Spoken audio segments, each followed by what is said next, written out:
शिवानी की शादी अभिषेक से लव मैरिज थी।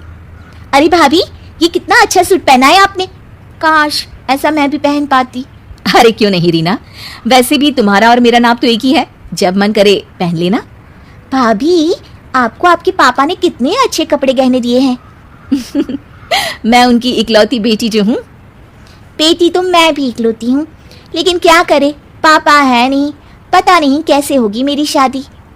तभी वहाँ शिवानी की सास आ जाती है।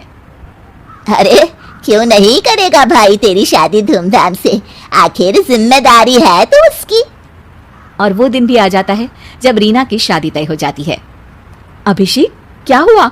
आप इतने परेशान तो कभी नहीं दिखे, कोई बात है तो बताइए मुझे। अरे शिवानी, वैसे तो शादी का सारा इंतजाम हो गया है, लेकिन गहनों का रेट तो आसमान छू रहा है। कैसे क्या करूं, कुछ समझ में ही नहीं आ रहा। थोड़ी देर में शिवानी अपने पूरे गहने अभिषेक के सामने रख देती है। ये लीजिए, गहनों का इंतजाम भी हो गया।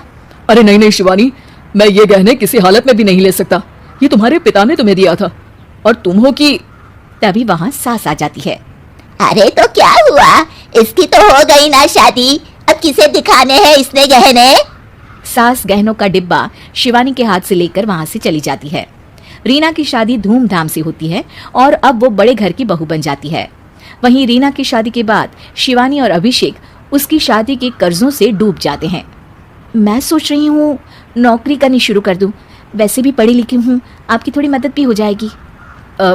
वैसे शिवानी कुछ दिन कर लो तो अच्छा ही होगा, क्योंकि ज़रूरत भी है।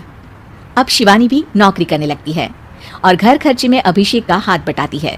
एक दिन शिवानी, रीना का फोन आया था, कह रही थी कि आने वाले त्योहार में उसके ससुराल जाना है। ठीक है माँ।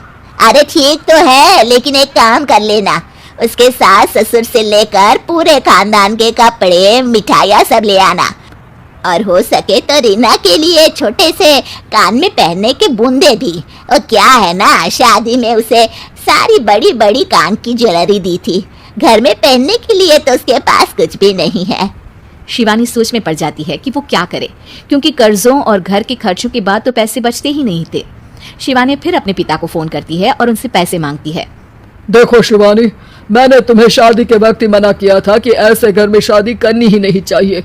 अरे अभिषेक को शर्म आनी चाहिए जो ससुराल से पैसे मंगवा रहा है। शिवानी को पिता की बात पर गुस्सा आ जाता है। आप मेरे पिताजी हैं और मैं परेशान थी, इसलिए आपसे मदद की उम्मीद की। पापा, अभिषेक को तो पता भी नहीं है कि मैंने आपसे पैसे मांगे हैं। शिवानी सोचती है कि वो अभिषेक से बात करे, लेकिन फिर उसे लगता है कि वो टेंशन ले लेगा। तभी शिवानी की नजर हाथ के कंगन पर पड़ती है। सीधे बाजार जाती है और उसे बेचकर ननद के घर ले जाने का सारा सामान लेकर आती है और सास के सामने रख देती है।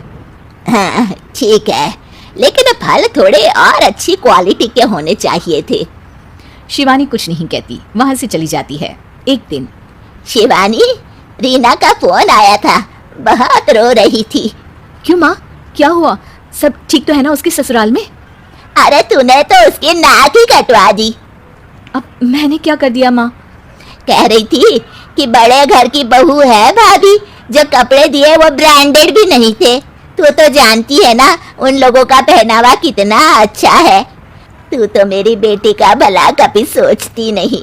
हाय भगवान, अरे बड़े घर की बहू है, इसी बात की जलन है ना तुझे, लेकिन याद रख मेरी बेटी का सोचने के लिए भगवान है, तुम लोग कभी उसका बुरा नहीं कर पाओगे। अब शिवानी के मन में सवाल था कि क्या ईश्वर सिर्फ रीना के साथ है, उसके साथ नहीं?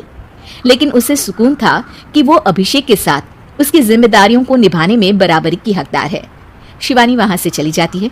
वो सास से कुछ नहीं कहती, क्योंकि अमीर घर की बहू बनकर रीना को भले ही सुकून ना हो, लेकिन गरीब घर की बहू बनकर शिवानी खुश है, क्योंकि खुशी पैसों से नहीं परिस्थितियों पर निर्भर करती है।